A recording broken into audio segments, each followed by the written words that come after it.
Ça tourne? Bonjour à tous, c'est Tristanosaur. Dans cette vidéo, je vais vous parler de comment j'ai fait pour être modérateur sur TikTok au Portugal. Je vais vous parler du budget à prévoir, des conditions de vie, des conditions de travail, comment est la vie à Lisbonne et bien évidemment, le salaire. Je vais vous donner toutes les infos nécessaires et bien évidemment vous parler de mon expérience personnelle. Donc déjà, comment j'ai fait pour trouver l'annonce? Vous savez, c'est les annonces qu'on voit souvent sur Facebook, Instagram. Travailler à Lisbonne, travailler je sais pas où en Grèce, etc. Donc je me suis dit pourquoi pas moi, j'avais vu l'annonce sur Indeed, j'ai postulé en tant que modérateur de contenu pour TikTok. J'ai postulé, il me disait qu'il fallait savoir parler un minimum anglais et parler français bien évidemment. Il cherchait des français avec une rémunération plutôt attractive pour le Portugal. Ça avait l'air franchement incroyable. Donc je me suis dit pourquoi pas moi. J'ai postulé, 30 minutes après j'ai reçu directement l'appel. J'ai fait un entretien en français, en anglais. J'ai envoyé quelques documents et directement j'ai fait mes valises. Je suis parti 3 semaines après tout seul. Je suis arrivé au Portugal, on m'a cherché à l'aéroport. Il y avait un chauffeur qui est venu, qui m'a cherché. J'avais mes 3 valises, mes 2 sacs et tout. Ah, c'était la galère. Il m'a ramené d'abord au bureau de Téléperformance, c'était la boîte qui m'engageait. Le bureau, il était incroyable, belle vue sur la mer, avec des palmiers et tout. J'avais bien apprécié l'arrivée. Ça me mettait déjà en mood un peu vacances. On a commencé à configurer l'ordinateur, etc. Ensuite, j'ai rencontré un Français directement sur place, dans les bureaux. On a fait connaissance, on s'entendait super bien. Bon, j'ai un peu soif là. C'est important de s'hydrater. Reprenons. Oh putain. Du coup, j'ai commencé à faire une formation en interne sur mon ordinateur dans ma chambre en fait. Tout était en anglais, pendant 2 semaines on avait une formation. Tout s'est bien passé. C'était de la modération de contenu, de modération de vidéo, tout simplement sur TikTok. On devait appliquer certaines... On décidait de ban les comptes ou de suspendre les comptes pendant quelques jours, etc. selon la politique et la charte de TikTok. Dès mon arrivée, vu que j'avais rencontré un Français directement dans les bureaux de l'entreprise, on faisait que de sortir tous les soirs, on sortait. Mais le truc, c'est que dès qu'on arrive dans un autre pays, quand on n'a jamais eu une expérience comme ça, on se dit, bon, on va commencer la formation dans quelques jours, ça ira. Au final, on a dépensé 300 € en même pas 10 jours. Donc je conseille pas trop, hein, attention à l'argent. Ensuite, l'équipe nous a ramenés dans notre appartement. Donc j'ai découvert mon appartement un peu à l'écart de la ville. L'aspect extérieur de l'appartement, c'était pas incroyable. À l'intérieur, c'était plutôt cool. Belle cuisine, beau salon, etc. C'était plutôt sympa. J'ai découvert que j'avais une grande chambre. Donc là, comme dit, vous pouvez voir les photos. Bien spacieuse, j'étais bien. Il s'en est passé des choses dans cet appartement. Je ferai peut-être une autre vidéo à ce sujet, parce qu'il y a beaucoup de choses à raconter sur cet appartement. Il y a une chose importante dont j'aimerais vous parler, c'est le budget d'arrivée. À la base, j'avais quand même des sous de côté, donc ça allait. Mais je préconise au moins de venir avec 500 €, minimum. Si vous êtes dépensier, prévoyez même 1000 €. Parce que la vie n'est pas si peu chère à Lisbonne non plus. Faut pas oublier, hein, et les sorties, ça va très très vite. Les boîtes de nuit, les bars, etc., ça peut chiffrer très rapidement.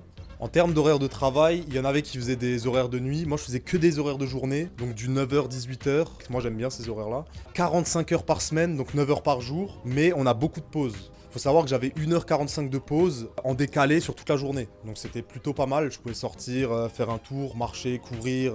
Je pouvais faire plein de choses. Quand j'ai découvert les bureaux aussi de Téléperformance, quand j'ai travaillé là-bas, honnêtement, j'étais très surpris. Il y avait une salle, une grande salle de gaming, donc salle avec plein de Play 5, des Xbox, des ordinateurs, des PC de compétition. Vraiment, personnellement, c'est pas mon truc, je suis pas quelqu'un qui joue. C'était très intéressant, il y avait une table de badminton, table de ping-pong, des bornes d'arcade. Franchement, c'était super cool. L'ambiance, en tout cas dans les bureaux, c'était incroyable. On s'entendait tous bien, il y avait des Français, des Italiens, des Allemands, il y avait des gens de partout. On s'entendait super bien, franchement très bonne ambiance. Il y avait la cantine sur place, vous pouviez manger pour 2,50 €, des super plats. Franchement c'était très correct. J'avais la possibilité de travailler soit à la maison chez moi, ou soit directement au bureau, et je pouvais choisir. J'avais un badge, je pouvais arriver au bureau ou travailler chez moi quand je voulais. Donc ça c'était un très bon point. Des fois je rentrais un peu tard, ou bien j'étais un peu fatigué, j'avais pas envie d'aller au bureau. Donc c'était top, je pouvais profiter, être chez moi, tranquille. Je vais vous dire mon ressenti sur la ville de Lisbonne. C'est une très très belle ville. La météo est incroyable, j'adore. Il y a la plage à côté, ça dépend d'où vous vous situez. Il y a le soleil, les gens sont cool, etc. Il y a beaucoup de Français, il y a une grosse communauté francophone là-bas. Et Lisbonne, ça vit beaucoup la nuit.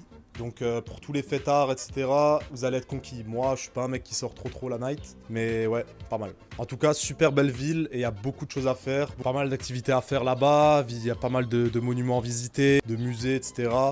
Franchement, vous n'allez pas vous ennuyer. Moi, je vivais ma meilleure vie tout seul. J'allais à la plage, tranquille. Pendant que je travaillais, je pouvais bosser sur des projets, je pouvais regarder des films, je pouvais jouer à la play, lire des livres, je pouvais faire plein de choses. Je faisais tout ce que je voulais. Moi, tous les matins, quand je me réveillais, j'étais au top. J'étais là, je tapais des danses dans la cuisine, j'envoyais ça à mes colocs et franchement, c'était incroyable. Jugez pas ma danse, par contre. Et maintenant, les amis, on va parler de ce qui est important. La monnaie. Donc au niveau salaire, j'étais à 3600 € net par mois. Non, je rigole, c'est absolument faux. J'étais à 800 € par mois, les amis. 800 € par mois. Dites-vous, le SMIC portugais, il est à 700 €. Donc j'étais plutôt bien payé. J'étais payé entre 850 et 900 € par mois. Dites-vous, c'est un salaire assez correct au Portugal. Donc quand les gens me disaient ouais mais la vie n'est pas trop chère là-bas, etc. Donc oui, peut-être que la vie elle est un peu moins chère au Portugal, mais les gars, les salaires ils sont 40% moins élevés qu'en France, voire plus. Donc un peu galère, hein.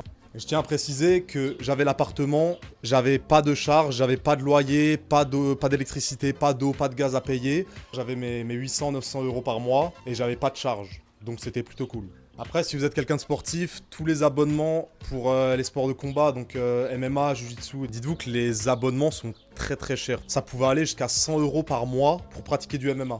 Assez cher, franchement, pour quand vous gagnez 800 € ou 900 €, ça fait très très mal. Et maintenant, on va passer sur ce que j'ai apprécié ou pas. Premier point, les conditions de travail. Franchement, vous avez 1h45 de pause par jour sur la journée.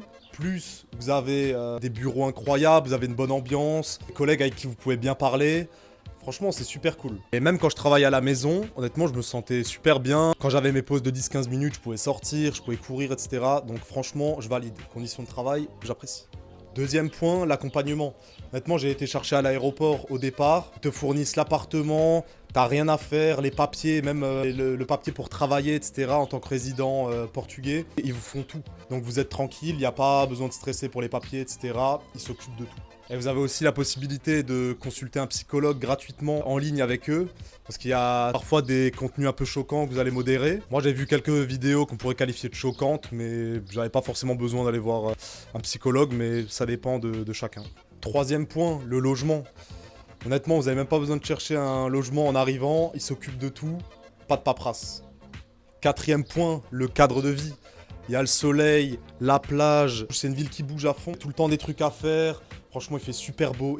Il a peut-être plu 5 jours en l'espace d'un an. Il n'y a jamais de pluie, il fait tout le temps beau. Donc ça, j'apprécie fortement. Maintenant, on passe sur les choses que j'ai appréciées à moitié. Premier point, le salaire. Bien en étant au-dessus du salaire moyen portugais, c'est pas fameux, on va pas se mentir. 700 €, 800 €, ça part très très vite. Donc j'apprécie à moitié.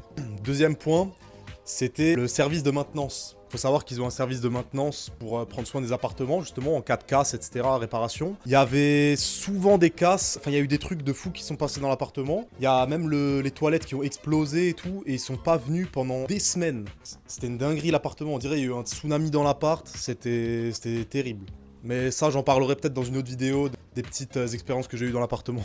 Et le troisième et dernier point, c'est que c'est un travail monotone. On passe des journées, des heures, donc 9 heures à modérer du contenu, des vidéos assez ennuyantes. À modérer du contenu pas très stimulant. Honnêtement, la plupart du temps, c'était des trucs super bateaux. Vidéos de gamins qui se filmaient dans la rue, c'était juste des trucs pas super. C'était très très monotone en termes de modération de vidéos. Il y avait des vidéos intéressantes parfois, mais ça restait une très grosse minorité. Maintenant, je vais vous donner mon avis sur tout ça.